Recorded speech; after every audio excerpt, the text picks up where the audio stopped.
এখন যে খবরটা বলবো সেটা হলো শাকিব খানের বরবাদে দুজন পরিচালক থাকছেন, একজন বাংলাদেশ থেকে মেহেদী হাসান হৃদয়, আরেকজন ভারত থেকে নেওয়া হবে।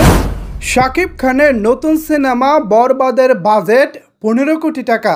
যখন আমি ঠিক এরকম একটি নিউজ করেছিলাম তখন অনেকেই আমার দিকে আঙ্গুল তুলে বলেছিলেন, ভাই কেন মিথ্যা কথা বলতেছেন, কেন বানিয়ে বানিয়ে আজগবে নিউজ করতেছেন।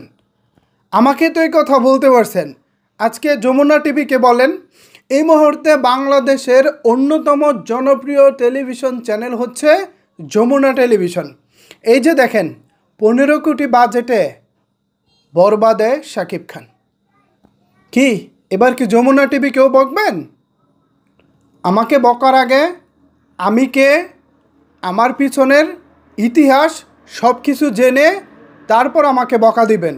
এখানে আজকে বসে নাই, প্রায় 6 বছর হয়ে গেছে এখানে বসেছি, আর এই জায়গাটায় ঘাস কাটতে বসে নাই। আপনাদেরকে সত্য এবং ভালো নিউজ দিতেই বসেছি। কিছু ভিউয়ার্স আমাকে মাঝে মধ্যে এমনভাবে আক্রমণাত্মক কমেন্ট করে, যেসব কমেন্ট দেখলে মনে হয় ধুরবাল, কার জন্য কাজ করি, কার জন্য নিউজ দেই, মেজাজটা গরম করে ফেলে ভিউয়ার্স। যাই হোক, আজকে যমুনা টিভি যখন নিউজ করেছে যে 15 কোটি টাকা বাজেট বরবাদে শাকিব খান, তখন অনেকেই নাচানাচি করতেছেন, অনেকেই বিষয়টি নিয়ে ফেসবুকে পোস্ট করতেছেন আর বলতেছেন, আরে বাহ তাহলে তো দারুণ কিছু। ইয়াস, বরবাদ দারুণ কিছুই করতে আসছে। 15 কোটি বাজেট তো শুনেছেন, এবার আমি আপনাদেরকে আরও একটা চমক আপডেট দিই, শুনবেন নাকি অলরেডি অনেকে চলে গেছেন? আচ্ছা বলি, যারা এখনও পর্যন্ত আছেন, অনেক জাউরা, অনেক বাটপার, অনেক ফালতু কিছু ভিউয়ার্স আমার আছে।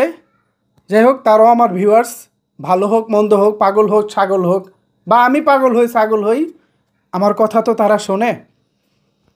তো এর মধ্যে আবার অনেকে ভালো আছে যারা আমার কথা কন্টিনিউয়াসলি শোনে। চমকের কথাটা তাহলে বলি। অনেকেই বলতেছিলেন, ভাই মেহেদী হাসান হৃদয় তিনি নাটক থেকে উঠে এসেছেন, সিনেমা আদৌ তিনি কিভাবে বানাবেন, বা তিনি শাকিব খানকে, বর্তমান শাকিব খানের যে অবস্থান, এই অবস্থান অনুযায়ী ইউজ করতে পারবেন কি না। তুফানে যে শাকিব খানকে আমরা দেখেছি, সেই শাকিব খানকে কি আমরা হারাতে বসেছি? মানে নতুন পরিচালক, আমরা তো তাকে বিশ্বাস করতে পারতেছি না। তিনি তো নাটক থেকে উঠে এসেছেন, তাছাড়া তার নাটক এখনও পর্যন্ত হিউজ পরিমাণে কোনো নাটক ভাইরাল হয়েছে কিংবা মানুষের মুখে মুখে গেছে, এমন কোনো নাটকের নাম তো আমরা শুনিনি। ভাই ডেভিল, মেহেদী হাসান হৃদয়ের একটি নাটকের নাম ডেভিল, নাটকটি নির্মাণ করেছেন তৌসিফ মাহবুব এবং সাফা কবিরকে নিয়ে। জাস্ট পুরো নাটকটি তো দেখবেন, ইচ্ছা হলে দেখবেন, না দেখলে না, সেটা অন্য হিসাব। জাস্ট ট্রেলারটা দেখবেন, এই নাটকের ট্রেলারটা দেখবেন। আজ থেকে 3 বছর আগের নির্মাণ ডেভিল। এই নাটকের ট্রেলারটা দেখলে আপনি বুঝতে পারবেন, সামান্য বাজেটে যেই নাটকে অ্যাকশন দেখিয়েছেন, সেই একই পরিচালক যদি হিউজ পরিমাণের একটা বাজেট পায়, তখন তিনি কি করবেন। আরও একটা মজার তথ্য হচ্ছে যে চমকের কথাটা, ব্যাকগ্রাউন্ডের কিছু কথা বলে নিয়েছে, কারণ মেহেদী হাসান হৃদয় ভাইকে নিয়ে অনেকেরই অনেক রকমের কনফিউশন আছে বা অনেক রকমের কথা আছে। যাই হোক, সেগুলো এখন আর বললাম না, কারণ আমরা নতুন কিছুই দেখতে চাই। অতীত ইতিহাস ঘেঁটে আসলে নতুন কিছু করা যায় না, নতুন ইতিহাস করতে গেলে নতুন কিছু করতে হয়। তো যতটুকু শুনেছি, মেহেদী হাসান হৃদয় ভাই, আজকে তো একটু আগে আমি একটা ভিডিওতে বলেছি অলরেডি যে বলিউডের বিখ্যাত ফাইট মাস্টার, ক্যামেরাম্যান, কোরিওগ্রাফার তথা ডান্স মাস্টার, এরকম বেশ কিছু মানুষকে তিনি ইতিমধ্যে চুক্তিবদ্ধ করিয়েছেন, এবং কারদেরকে করেছেন একটু আগের একটা ভিডিওতে বলেছি। এখন যে খবরটা বলবো সেটা হলো, এই ছবিতে মোট 2 জন পরিচালক থাকছেন। ইয়েস, এই ছবিতে মোট 2 জন পরিচালক থাকছেন। আমার কাছে যে খবরটি রয়েছে, ভাই আমি মানুষ, আমার ভুল হতেই পারে, সেটা অন্য ব্যাপার। সারাদিনে 3-4টা নিউজ করলে কিংবা মাসে 100 নিউজ করলে সেখান থেকে 2-1টা নিউজ মিস্টেক হতেই পারে। সেটা আসলে বড় করে দেখার সুযোগ নাই। বড় করে কখন দেখবেন? যখন দেখবেন মাসে আমি 100 নিউজ করতেছি, তার মধ্যে 99টাই ভুল, তখন আমাকে ভাই আপনারা জোতাপেটা করতে পারেন, I have a no problem.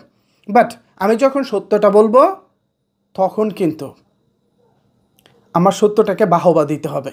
So এবারের কথা হচ্ছে, শাকিব খানের বরবাদে দুজন পরিচালক থাকছেন, একজন বাংলাদেশ থেকে মেহেদী হাসান হৃদয়, আরেকজন ভারত থেকে নেওয়া হবে, তার সঙ্গে ইতিমধ্যে আলাপ আলোচনা চলছে। এছাড়া আপনারা নিশ্চয়ই অনেকেই জানেন, বা আমি ইতিপূর্বে ভিডিওতে বলেছি যে এই ছবিতে কিন্তু দুজন প্রযোজক থাকছেন, একজন বাংলাদেশ, একজন কলকাতা। সো বুঝতে পারতেছেন বাজেটটা ঠিক কী কারণে 15 কোটি হচ্ছে। আর আপনি আমি বোকা হতে পারি, কিন্তু প্রযোজক তারা তো বোকা না। 15 কোটি টাকা এটা কিন্তু ভাই মুখের কোনো কথা না। আজকে আমার মন চাইলো পকেট থেকে বের করে আমি জলে ফেলে দিলাম, 15 কোটি টাকা কিন্তু এই ধরনের অ্যামাউন্ট না। যাদের কাছে 1000 কোটি টাকা আছে তাদের কাছে হয়তো মাত্র 15 টাকা কিছু না, কিন্তু 15 কোটি অনেক কিছু। হতে পারে সে 1000 কোটি টাকার মালিক, বাট 15 কোটি টাকা কিন্তু মুখের কোনো কথা না। এবার বোঝেন, দুই দেশ থেকে দুই প্রযোজক শাকিব খানের উপরে 15 কোটি টাকা ইনভেস্ট করতেছেন, নিশ্চয়ই এখানে কোনো কিছু আছে। গল্প এমন একটা গল্প এই সিনেমার জন্য নেওয়া হয়েছে, যে গল্পে আজও পর্যন্ত, মানে যে এমন ধরনের গল্পে, অনেক গল্পই তো শাকিব ভাই কাজ করেছেন, এমন ধরনের গল্পে আজও পর্যন্ত শাকিব ভাই কাজ করেনি। আর যেভাবে গল্পটা বলা হবে, এভাবে ঢাকায় সিনেমায় এর আগে কেউ গল্প বলেনি। বিশ্বাস রাখেন ভাই, কেউ না কেউ তো আমাদেরকে নতুন আশা দেখাবে। পুরনো যারা আছে, এফডিসি ঘরানার যেসব ডিরেক্টর আছেন, তারা তো অলরেডি নিজেদেরকে আসলে প্রমাণ করতে ব্যর্থ হয়েছেন। সো আগে যারা রেগুলার মুভি বানাতেন, সিনেমা বানাতেন, তারা যেহেতু আমাদেরকে প্রমাণ করতে ব্যর্থ হয়েছেন, সো নতুনদের দিকে তাকানো ছাড়া তো আর আমাদের উপায় নাই। তবে সব নতুনরাই যে আবার আমাদের প্রত্যাশা পূরণ করতেছেন তাও না। যেমন রিসেন্ট টাইমে হয়তো আমরা রাজকুমারে অনেকে হতাশ হয়েছেন, ইভেন শাকিব খানের গোলুই সিনেমায় অনেকে হতাশ হয়েছেন। মানে শাকিব খান যেই ওজন তার অভিনেতা, সেই ওজন অনুযায়ী হয়তো গোলুয়ের চরিত্রটায় শাকিব ভাইকে মানায়নি। এরকম ঠুনকো নৌকার মাঝির চরিত্রে 2023 সালে এসে বা 24 সালে এসে এটা তো কেউ আসলে অ্যাকসেপ্ট করতে পারে নাই। এইটা 80-র দশক 90-র দশক হলে ঠিক ছিল, তখন সারা বাংলাদেশের নৌকার একটা আধিপত্য ছিল, নৌকা দিয়ে অনেক জায়গায় পারাপার হতে হতো। বাট 24 সাল বা 23 সালে যখন গোলু নির্মিত হয়েছে, তখন 23 সাল ছিল এবং মুক্তিও পেয়েছে 23 সালে। তখনকার প্রেক্ষাপট আর এখনকার প্রেক্ষাপট এক না। এছাড়া আমরা বিদ্রোহী দেখেছি, একটা যা ইচ্ছে তা সিনেমা, লিডার আমি বাংলাদেশ, গল্প ভালো ছিল, কিন্তু সিনেমাটিক কিছু ব্যাপার থাকে। সিনেমা হচ্ছে larger than life scale. Cinema দেখবেন মানে আপনার কাছে মনে হবে ইয়াস এটাই সিনেমা। যেখানে গাড়ি একটা ভাঙতে হবে সেখানে 10টা ভাঙতে পারলে এটা হচ্ছে সিনেমা। আর যেখানে গাড়ি ভাঙার প্রয়োজন সেখানে যদি আপনি গাড়ি নাই ভাঙেন, তাহলে সেটা সিনেমা হতে পারে না। ওকে, যেখানে একটা ছাতার দরকার সেখানে যদি 200 ছাতা নিয়ে শুটিং করতে না পারেন, তাহলে সেটাকে সিনেমা বলে না। সো এ কারণেই কিছু কিছু ছবি আর সিনেমা হয়ে ওঠেনি। এই দিক থেকে লিডার কিংবা গলুই বা বিদ্রোহী এই ছবিগুলো পিছিয়ে গেছে। কিন্তু অন্যদিকে আমাদেরকে আশা দেখিয়েছে তুফান, দরদ, এই যে আপকামিং বরবাদ, এগুলোই কিন্তু আমাদেরকে আশা দেখাচ্ছে। সো এগুলো নিয়ে আমরা সামনে এগিয়ে যাব। আর প্লিজ আপনারা যারা আমার খবর দেখতে পছন্দ করেন, আমার উপর একটু বিশ্বাস রাখেন। আপনাদেরকে আমি সর্বোচ্চ চেষ্টা করি সত্য নিউজটা দেওয়ার জন্য। এর মধ্যেও যদি দু একটা মিস্টেক হয়, সেগুলো আমাকে খুব সুন্দরভাবে ধরিয়ে দিবেন, কিন্তু বকাঝকা করা যাবে না ভিউয়ার্স, বকাঝকা করা যাবে না।